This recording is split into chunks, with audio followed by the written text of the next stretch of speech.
YouTube channel में। तो आज हम सेट नंबर 32 देखेंगे और जो भी चैनल पे नए हैं चैनल को सब्सक्राइब कर दीजिए ताकि हमारी आने वाली नोटिफिकेशन आप तक जल्द से जल्द पहुंच सके।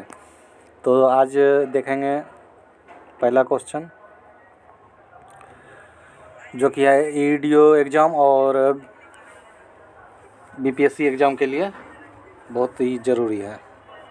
तो पहला है, किस कारण से भारत का संविधान एक जीवित आलेख कहलाता है? तो यह संविधान संशोधन प्रक्रिया से कहलाता है। फिर है, चौरी चौरा घटना के समय गांधी जी कहाँ थे? तो चौरी चौरा के घटना के समय गांधी जी बारदोली में थे। फिर आगे है, गांधी इरविन समझौता के हस्ताक्षरित होने में महत्वपूर्ण भूमिका किसने निभाई? तो ये तेज बहादुर सप्रू ने निभाई। आगे है, चीन स्थित मकाऊ किसका उपनिवेश था? तो मकाऊ था पुर्तगाल का उपनिवेश। आगे देखेंगे दोस्तों, किस प्रदेश के मिट्टी चेरनोइजय सर्वाधिक उपजाऊ प्रकार की है? तो स्टेप्स मैदान की। फिर आगे है, पेंसिल्वेनियाई कोयला का भंडार, तो यह है बिटुमिन कोयला। फिर है, किस नगर को यूरोपीय का वाराणसी कहा जाता है? तो ये लीडेन सिटी को कहा जाता है। आगे देखेंगे, किस प्राकृतिक प्रदेश को विश्व का चिड़ियाघर के नाम से जाना जाता है? तो ये सवाना प्रदेश को जाना जाता है। आगे देखेंगे, सुचित्रा कृपलानी कब सीएम बनी? तो ये 1963 में बनी और सुचित्रा कृपलानी का संबंध यूपी से है। फिर आगे है, 3 लैंग्वेज फार्मूला भारत में कब आया? तो 3 लैंग्वेज फार्मूला 1963 में आया था। फिर है, ग्लोबल वार्मिंग कौन दिया? तो ये बासलस ब्रोकेकर दिया ना। फिर है, जैव विविधता दिया वाल्टर जी रोजेन ने। फिर green house gas Joseph Fourier ने दिया। फिर इकोलॉजी दिया टर्म अर्नेस्ट हैकल ने। फिर धारा 370 का प्रारूप किसने तैयार किया? तो गोपाल स्वामी अयंगर ने तैयार किया। आगे देखेंगे, सत्यमेव जयते का प्रयोग सर्वप्रथम आधुनिक भारत में 1918 के कांग्रेस अधिवेशन में किसने किया?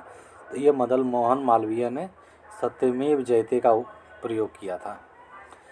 एक बार स्पीकर सदा स्पीकर की परंपरा कहाँ अपनाई जाती है? तो ये यूके में अपनाई जाती है, यूनाइटेड किंगडम।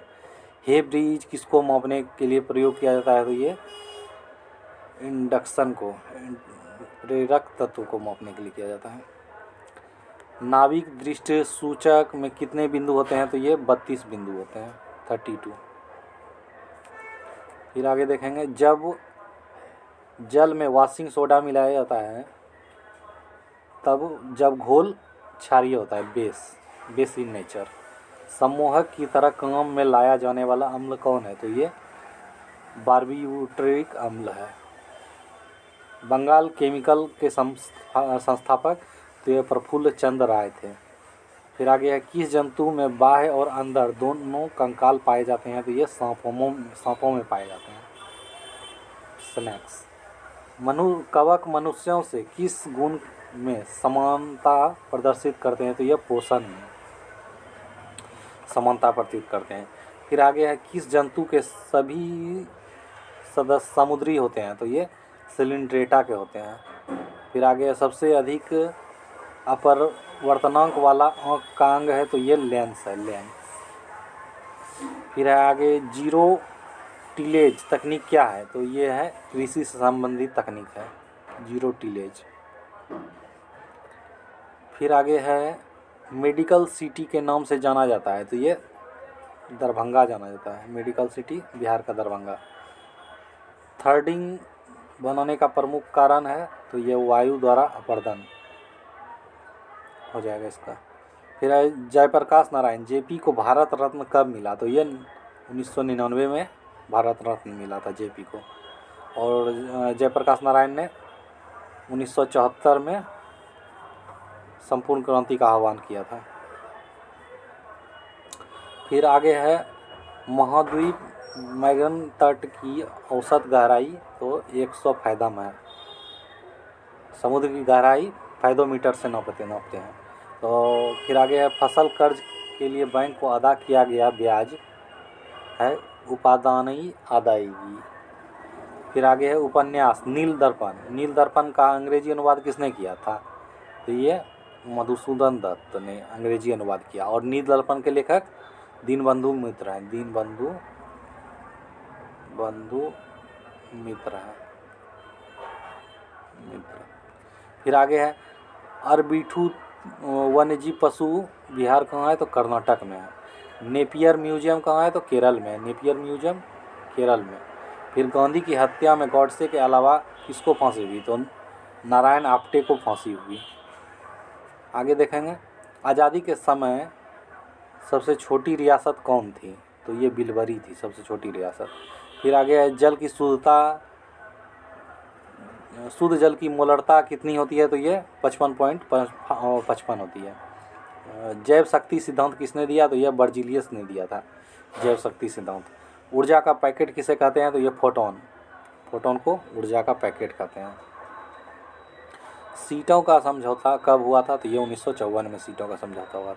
किस औद्योगिक नीति को भारत का आर्थिक संविधान कहते हैं? तो ये 1956 को कहते हैं। फिर आगे दहेज प्रथा को एक कानून द्वारा गैर कानून घोषित किया गया था 1961 के अधिनियम द्वारा। दहेज प्रथा के लिए प्रथम बार संसद संयुक्त की बैठक हुई थी 1961 में। प्रारूप समिति में कुल कितनी बैठक हुई थी? तो यह 244 बैठक हुई थी। फिर आगे संविधान सभा में हिंदी को राज्य भाषा बनाने का प्रस्ताव रखने वाले व्यक्ति कौन थे? व्यक्ति का नाम है अयंगर थे। किसने कहा था आई लव स्पेस? ये डेनिस टिटो ने किया था। फिर आगे इचारी बांध किस नदी पर है? तो टॉन्स नदी पर इचारी बांध। फिर आगे देखेंगे ग्राउंड जीरो कहाँ है? ग्राउंड जीरो तो ये न्यूयॉर्क में है। फिर है कालागढ़ बांध किस नदी पर है? तो ये रामगंगा नदी पर है। फिर है भोपाल में भारत भवन की स्थापना कब हुई? तो ये 1982 में हुई। तो मिलते हैं दोस्तों नेक्स्ट वीडियो में। जय हिंद।